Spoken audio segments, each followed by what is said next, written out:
இந்த 10 பொருத்தத்துக்குள்ளே தான் எல்லாமே இருக்குது. ஆனா இருக்கு.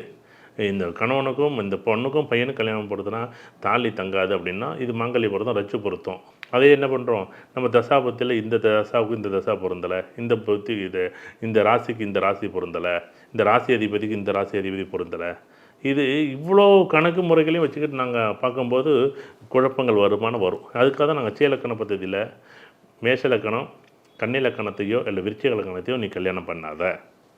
உனக்கு ஏஎல்பி லக்கணம், ரிஷப லக்கணம் போணுச்சுன்னா, இல்ல துலா லக்கணையோ, தனுசு லக்கணத்தையோ கல்யாணத்த பண்ணாத. பண்ணியிருந்தா பிரச்சனைனா பிரச்சனை தான்.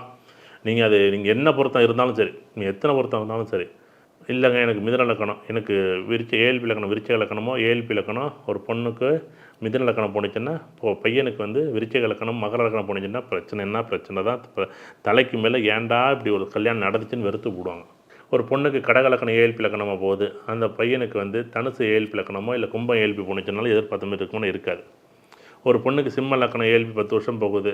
அந்த பையனுக்கு மகர லக்கணமோ, இல்ல மீன லக்கணமோ போணுச்சுன்னா எதிர்பார்த்த மாரி இருக்குமா? இருக்காது. ஒரு பொண்ணுக்கு வந்து கன்னி லக்கணம் ஏஎல்பி லக்கணம் 10 வருஷம்.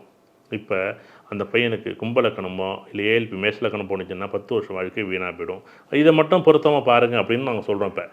ஐயா எனக்கு வந்து ஒரு பொண்ணுக்கு வந்து துலா லக்கணம் ஏஎல்பி. இப்ப ஏஎல்பி லக்கணம் மீன லக்கண பையனையோ, ஏஎல்பி வந்து ரிஷப லக்கண பையனையோ 6, 8 லக்கணங்கள் ரிஷப லக்கணத்தில உள்ள பையன பார்த்தா பொருந்துமானா பொருந்தாது. கல்யாணம் பண்ணி வச்சா நல்லா இருக்குமா? நல்லா இருக்காது. எதிர்பார்த்த மாரி இருக்காது. அது கொஞ்சம் கவனமா பார்த்துங்க.